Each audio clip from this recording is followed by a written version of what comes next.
Mga kapuso, usap-usapan ngayon ang viral na video ng isang pasaway na bus na nag-counterflow po at siya pang nakipagmatigasan sa nakasalubong na motorista sa Quezon City.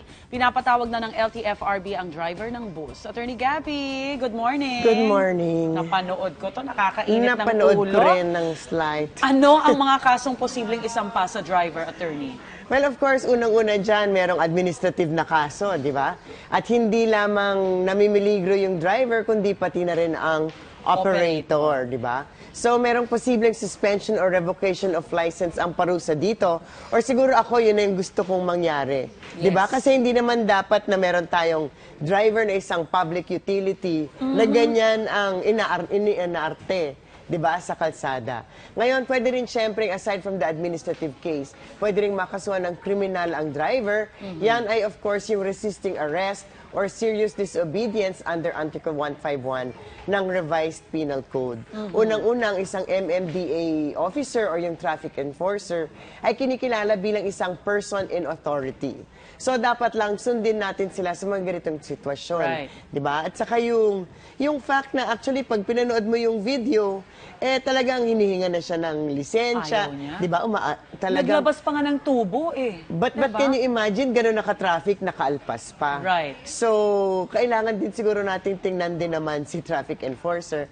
Kung talaga bang seryoso siya, na titikitan niya dapat at huhulihin. Yes. Baka naman talagang pinaalis, di ba? Oo. So, pwede rin makasuhan ng driver ng grave threats under Article 282. Yan, ito na yung tubo. Dahil ang pag-threaten to do a crime, tulad ng sa kasong to, sasaktan niya, of course, di ba? Right. It really looked like meron siyang, kung pwede lang, talagang hahambalusin niya ng tubo yung Buti na driver. lang may camera eh. Dahil Oo. Otherwise, naging- di ba, mahirap kumuha ng mga testigo sa ganitong klaseng mga sitwasyon. Pero despite the camera, lakas pa rin ang loob ng driver eh, no? Ng bus. Mainit siguro talaga, mainit na talaga siguro ang ulo niya Right. at hindi niya na pinansin. Kasi ilang kaso na to ng mga road rage ng mga driver na buti na lang ay merong mga camera, kaya meron talagang ebidensya, hindi na nagiging kaso ng his word against, di ba? Right. Against somebody else's word. Ito talaga, hindi naman nagsisinungaling ang CCTV at hindi naman talaga mukhang na doktor. So, talagang pwede siya talagang gamiting ebidensya sa mga kaso na to. Dito lang ako na-disappoint, no? Yung mga pasahero o tao na nakasakay sa bus, nakimura at nag-dirty finger pa sa naabalang driver. Samantalang yung bus na nga, yung nasa maling posisyon, pwede rin bang ireklamo yon nung nag-upload ng video na ito? Well, as a general rule, actually yung pagmumura ng mga pasahero, maaaring maging kaso ng oral defamation o slander, habang yung pagde-dirty finger naman ay maaaring isang kaso for slander by deed. So parang ito yung parang libel, di ba?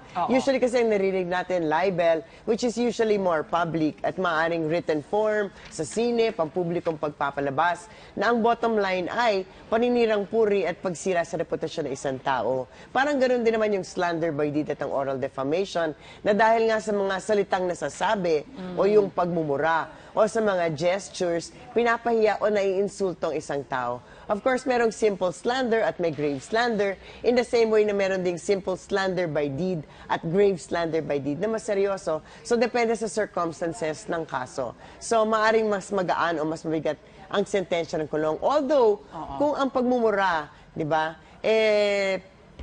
yung more of pagpapakita ng inis, yung heat of the moment, Yes. di ba? Siguro dahil sa kasong to, dahil nga na-delay sila eh. Actually, siguro as far as the passengers are concerned, naabala lang sila. Abala lang, kaya sila galit. Oo, di ba? Hindi masyado siguro nag-register sa kanila na, yung bus driver nyo ang may kasalanan. Yes. Sa kanila, ang interest lang nila is to get from point A to point B. Yes. Di ba? So, hindi naman nila driver yung bus driver. Right. Siguro kung personal driver, ang pagagalitan mo ang driver mo. Pero ito, as a passenger, ang pinagbuntungan lang nila ng init ng ulo, yung perception nila na itong driver kasi na isa, ayaw bumigay, di ba? Ayaw magbigay. Naabala pa lahat, pwede ka namang bumigay, parang so, gano'n. yung punto lang natin, it could be, sa kasong to, pwede silang makasuhan ng kaso ng simpleng oral defamation lamang, di ba?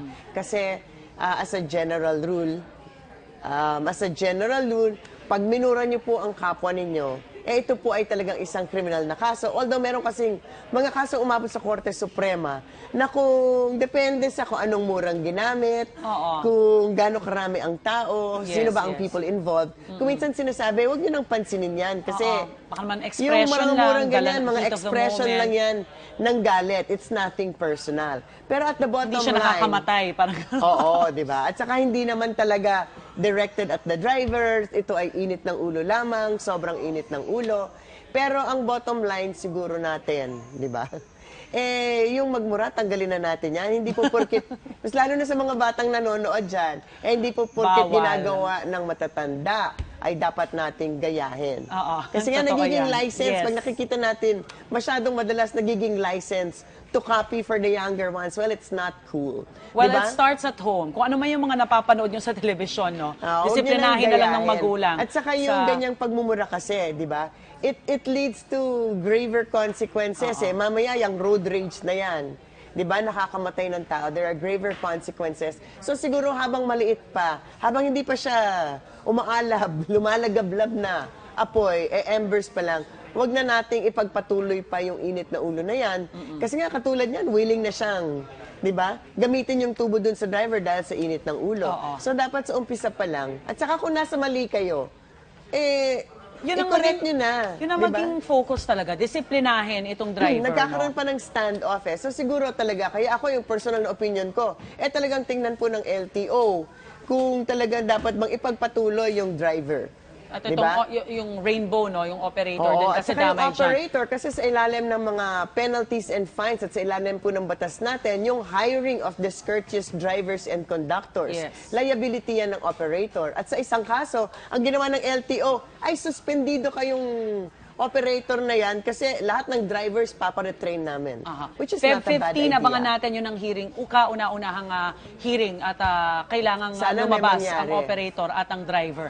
Maraming salamat, Attorney Maraming Gabby. salamat. Smile na tayo dahil ano bang kapalaran natin ngayon? Suzy, Lynn, Susan, and Luan.